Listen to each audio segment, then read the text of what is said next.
Alright, look, man, I got multiple RINs dropped today. We got a video right here. Rin talking about has a breakdown with something, and he's talking with Tony. And I checked it out for like quick, just looked around to see what it's about, and it's an interesting take that he has, and it basically talks about like how artists and creatives are kind of in this situation in times of how people are desensitized and unsensitized about things, right? And that we're trying to find this walk a line, thin line to walk in. And this is very important for creators, and it still exists to this day. I'm gonna let it play, and we'll go over it.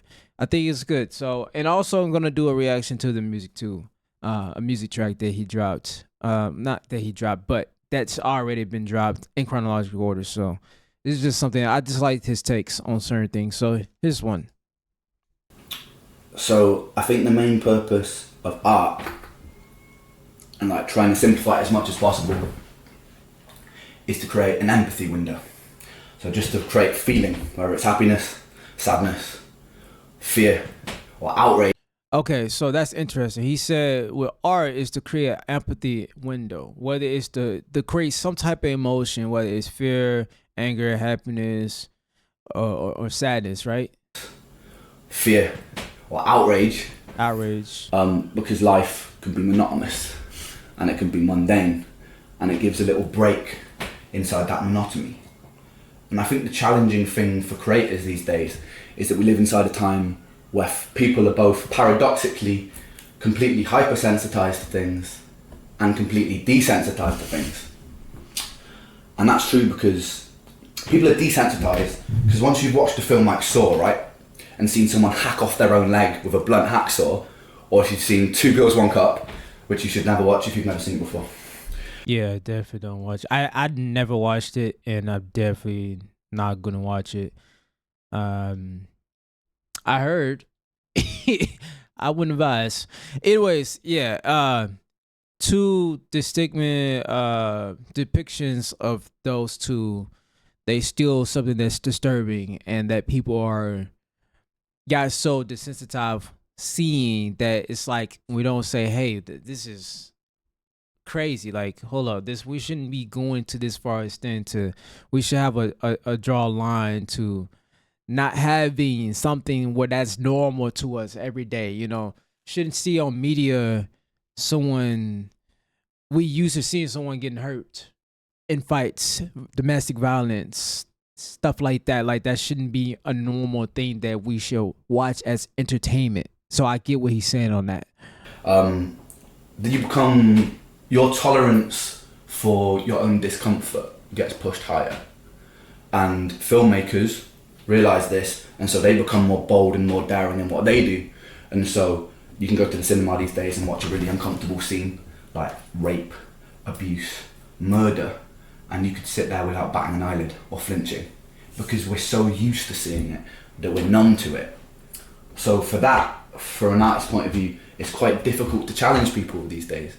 But then, paradoxically, we're also hypersensitized because ever since the internet came about, mass media used to be the main source where people got information, right? So newspapers, TV, people used to consume information from those sources. As soon as the internet came about and you have things like Facebook, people have to rely on, well, not people have to, but people rely on their mates for sharing information, or loads of indie media networks get born and you can consume information from everywhere, and it's not biased.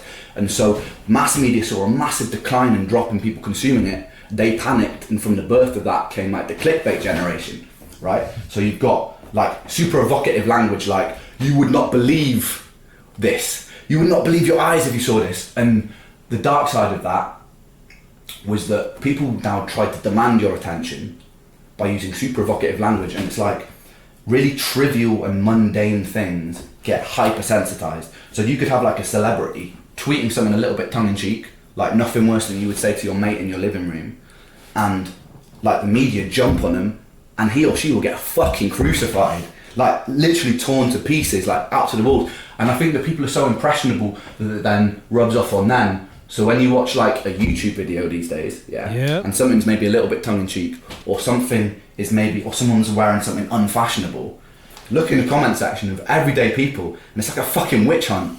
It's like you see thousands and thousands of comments of people being like, "This is fucking disgusting. Kill yourself." It's like that. It's like that deep. And as an artist myself, and you probably experienced this as well. It's like you subject yourself to such an amount of criticism to the point where someone will tell you to end your life because people are so hypersensitized. So it's like, as an artist now, we have to tread this line between complete sensitization and also complete numbness and apathy to what you're trying to make. And I think that is one of the most challenging things about being an artist.